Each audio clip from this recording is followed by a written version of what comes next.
Last lecture में बेटा हम लोगों ने टेरिडोफाइट का क्लासिफिकेशन स्टार्ट किया था और क्लासिफिकेशन में हमने बात की थी कि टेरिडोफाइट को हम 4 क्लासेज में डिवाइड करेंगे on the basis of organisation of their plant body, जैसे कि including nature of leaf, vascular system and location of sporangia. और वो 4 क्लासेज कौन कौन सी थी? Psilopsida, Lycopsida, Sphenopsida and Pteropsida. Psilopsida class हम कल पढ़ चुके हैं। इसमें हमने मेन पॉइंट क्या पढ़े थे कि इसके जो मेंबर्स हैं दे आर होमोस्पोरस, मतलब एक ही टाइप के स्पोर बनाते हैं। इनके मेंबर्स को हम कॉमनली विस्क फर्न कहते हैं, ये हमने पढ़ लिया था। फिर हमने कहा था कि इनके केस में कैटाफिल्स प्रेजेंट होते हैं। कैटाफिल मतलब स्केली लीव्स, इसका मतलब इनके लीव्स फोटोसिंथेटिक नहीं होते हैं। तो फिर इनमें फोटोसिंथेटिक पार्ट कौन सा होता है? स्टेम होता है। ठीक है, ये हमने पढ़ लिया था। और इनके केस में वस्कुलर टिश्यू जो होते हैं वो सिर्फ आपको स्टेम में देखने को मिलेंगे। तो ये कुछ हमने इंपॉर्टेंट चीजें इनके केस में पढ़ी थी। और इनमें रूट्स एब्सेंट होती हैं, रूट की जगह पे राइजोइड्स होते हैं। ठीक है, ये हमने कुछ स्टडी कर लिया था इनके बारे में। अब लाइकोप्सिडा क्लास के ऊपर हम आते हैं। सबसे पहले हम बात कर लेते हैं लाइकोप्सिडा क्लास के मेंबर्स की। तो इसके एग्जाम्पल आते हैं सिलाजिनेला, लाइकोपोडियम, लैपिडोडेंड्रोन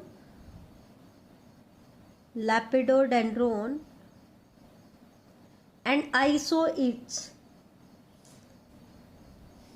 ये इसके कुछ मेंबर्स हैं लाइकोप्सिडा क्लास के।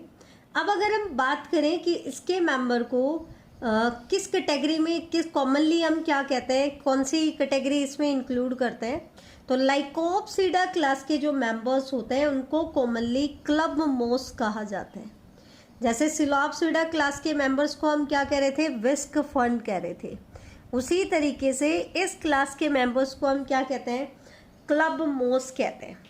इनमें कुछ स्पीसीज जो हैं वो होमोस्पोरस हैं, एक ही टाइप के स्पोर बनाती है, मतलब इनमें जो प्रोथैलस बनेगा वो मोनोशियस होगा।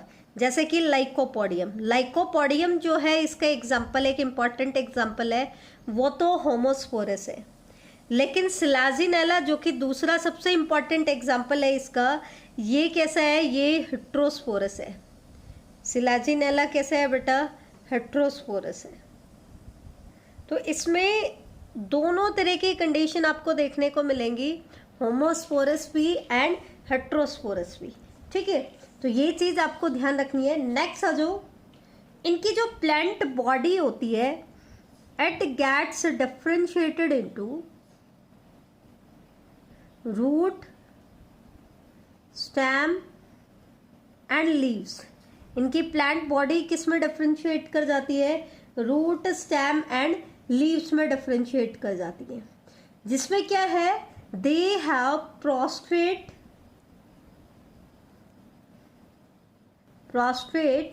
And erect branching. प्रोस्ट्रेट और इरेक्ट ब्रांचिंग इनके केस में होती है। और ब्रांचिंग कैसी होगी? डाइकोटोमसली ब्रांच्ड होंगे। कैसे होंगे? डाइकोटोमसली ब्रांच्ड होंगे। डाइकोटोमसली ब्रांच का मतलब क्या है कि इनका जो टिप होगा, जहां पे भी ब्रांचिंग होगी वहां पे 2 पार्ट्स में टिप डिवाइड हो जाते हैं। इस ब्रांचिंग को हम कहते हैं बेटा डाइकोटोमसली ब्रांच्ड। लीव्स की अगर हम बात करें, लीव के बारे में डिस्कस करें, तो इनके केस में माइक्रोफाइलस लीव्स प्रेजेंट होते हैं। दैट मीन्स छोटे साइज के लीव्स इनके केस में प्रेजेंट होते हैं, जिनके केस में मिडरिब जो होती है इन लीफ की वो सिंगल मिडरिब होगी इनके केस में, और वो भी अनब्रांच्ड होगी। लीफ के अंदर आपकी मिडरिब्स होते हैं तो एक ही मिडरिब होगी, और वो भी कैसी होगी? अनब्रांच्ड होगी।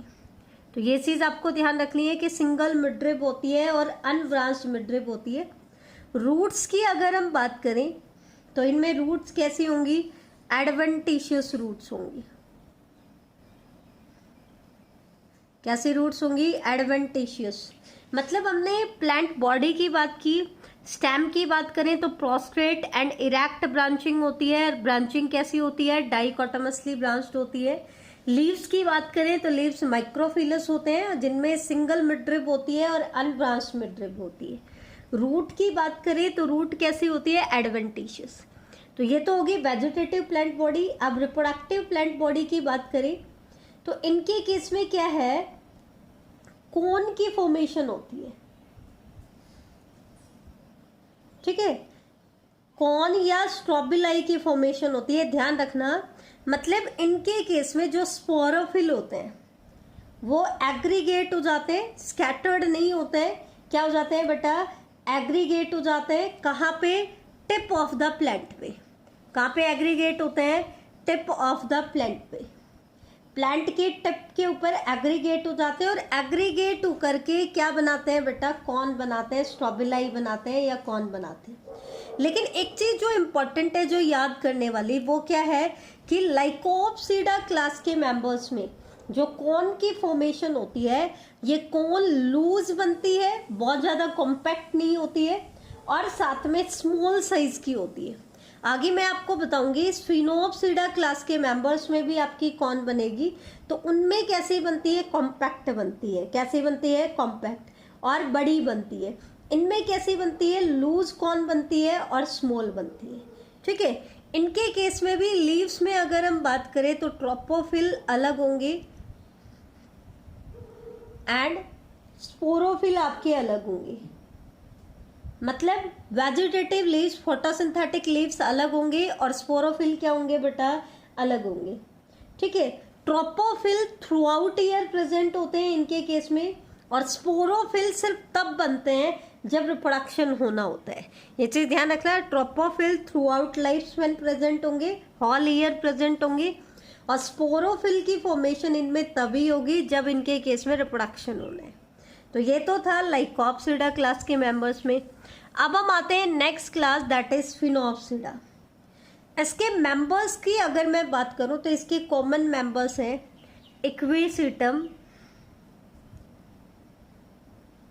इक्विसिटम, हायनिया, स्फिनोफाइला,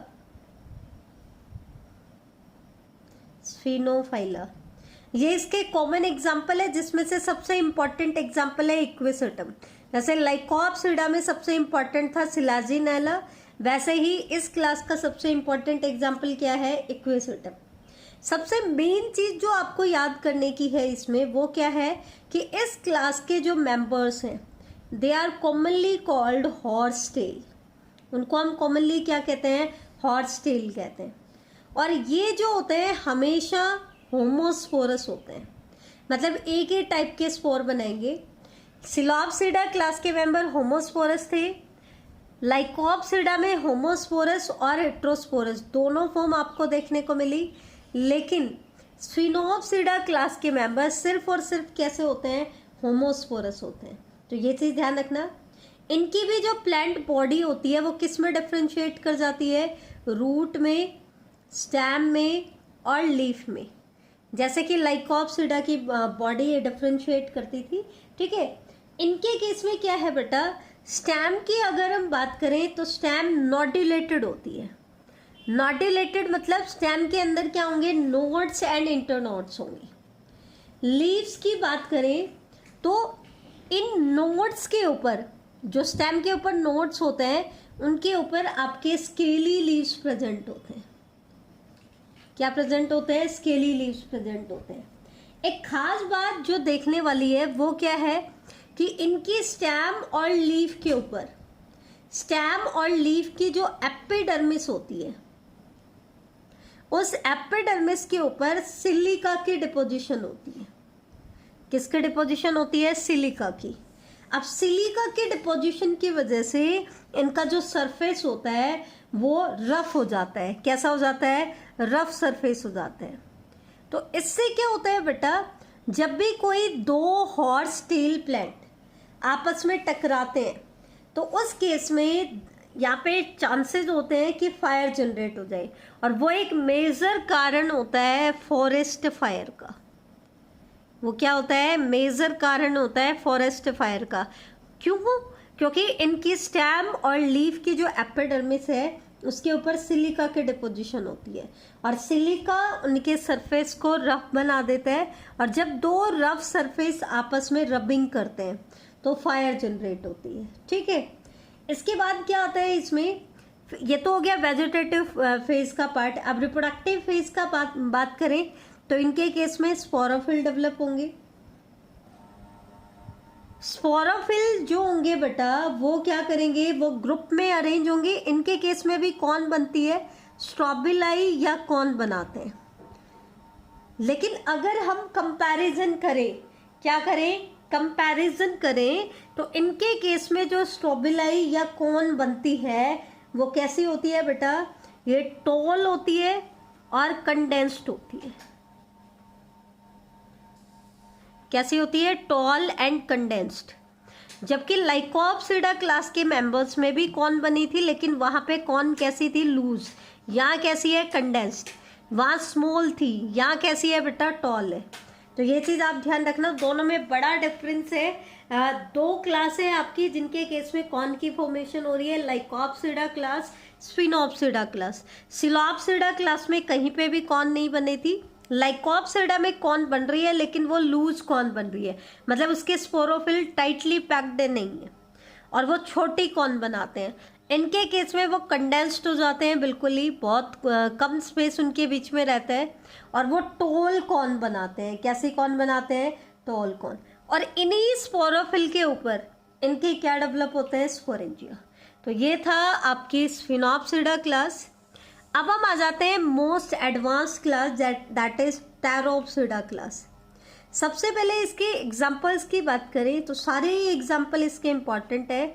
जैसे कि हमने कहा ड्रायोप्टेरिस, टेरिस, एडियंटम, अजोला, ये कुछ कॉमन एग्जांपल है टेरोप्सिडा क्लास की। इनकी भी बॉडी किस में डिफ्रेंशिएट कर जाती है, रूट, स्टेम और लीव्स में। तो अगर हम बात करें इनके लीव्स की तो ध्यान से देखना, इनका खास आइडेंटिफाइंग पॉइंट क्या होता है, इनके केस में फैन लाइक लीव्स होते हैं। कैसे लीव्स होते हैं, फैन लाइक, और वो भी मेगाफिलस लीव्स। जबकि लाइकोप्सिडा क्लास में हमने क्या पढ़ा था, माइक्रोफिलस लीव्स थे। यहाँ पे कैसे है, मेगाफिलस, मतलब लार्ज साइज के लीव्स होंगे। और लीव्स किस शेप में होंगे, फैन शेप में होंगे। और लीव्स जो है वो मल्टी नर्व्ड होते हैं। मल्टी नर्व्ड मतलब मैनी मिडरिब्स होंगी, जबकि माइक्रोफिलस में हमने क्या बताया था, सिंगल मिडरिब होती है। ठीक है, ये लार्जेस्ट ग्रुप है टेरिडोफाइट्स का, जिसमें सबसे ज्यादा मेंबर आते हैं। ठीक है, इनके केस में एक खास पहचान इनकी और भी होती है। वो क्या होती है कि इनके केस में स्टेम तो छोटी होती है, stem is small and leaves are large. और लीव्स क्या होते हैं, बड़े होते हैं। स्टेम आपको छोटी देखने को मिलेगी और लीव्स क्या मिलेंगे, बड़े मिलेंगे। और इनके इन लीव्स को हम कहते हैं फ्रोंड। ये फ्रोंड वर्ड हमने एल्गी में भी पढ़ा था। फ्रोंड क्या होता है, फोटोसिंथेटिक पार्ट। तो लीव्स के बारे में कह रहा है कि इनके अंदर स्टेम तो छोटी होती है और लीव्स क्या होते हैं बेटा, बड़े होते हैं। ठीक है, एक चीज और ध्यान रखना, इनके पास रेमेंटल हेयर्स भी प्रेजेंट होते हैं। रेमेंटल हेयर्स क्या है, ये मल्टी सेल्यूलर हेयर्स हैं which are present on young leaf. Young leaf पे प्रेजेंट होते हैं और आपकी यंग स्टेम पे। जो भी फर्न है उनकी यंग लीफ और यंग स्टेम के ऊपर आपको मल्टी सेल्यूलर हेयर्स प्रेजेंट दिखेंगे। उन हेयर्स को हम क्या कहते हैं, रेमेंटल हेयर। और इन रेमेंटल हेयर का फंक्शन क्या होता है कि they are protective in nature. Protection देंगे, यंग स्टेम और यंग लीव्स पे ही होते हैं, क्योंकि उनकी एपिडर्मिस इतनी ज़्यादा थिक नहीं होती है, क्यूटिकल की डिपोजिशन इतनी ज़्यादा नहीं होती है। ठीक है, तो उनको प्रोटेक्शन देता है। एक चीज़ और ध्यान रखना, अभी तक बाकी प्लांट ग्रुप में हमने क्या पढ़ा, ट्रोपोफिल अलग है और स्पोरोफिल अलग है। लेकिन ये एक ऐसी क्लास है जिसमें ट्रोपोफिल और स्पोरोफिल में कोई डिफरेंस नहीं है। ट्रोपोफिल और स्पोरोफिल में कोई डिफरेंस नहीं है, एक ही टाइप के लीफ पहले ट्रोपोफिल का काम करेंगे और जब रिप्रोडक्टिव स्टेज आती है तो वही लीफ क्या बना लेते हैं, स्पोरेंजिया बना लेते हैं। दैट मीन स्पोरोफिल की तरह काम करना शुरू कर देते हैं। इनके केस में बेटा कॉन की फॉर्मेशन भी नहीं होती है। किसकी फॉर्मेशन नहीं होती है? कॉन की। ठीक है, तो ये भी ध्यान रखना। अजोला इसका एक बहुत इंपॉर्टेंट एग्जाम्पल है जो कि आपको राइस फील्ड में देखने को मिल जाता है, आगे हम बात करेंगे, जिसकी वजह से राइस की प्रोडक्टिविटी बढ़ जाती है। तो ये आज की क्लास में हमने डिस्कस किया टेरिडोफाइट की अलग अलग क्लासेस। 4 क्लासेस है, सुलॉप्सिडा, लाइकोप्सिडा, स्फिनोप्सिडा एंड टेरोप्सिडा। तो इससे आगे का टॉपिक हम नेक्स्ट क्लास में डिस्कस करेंगे।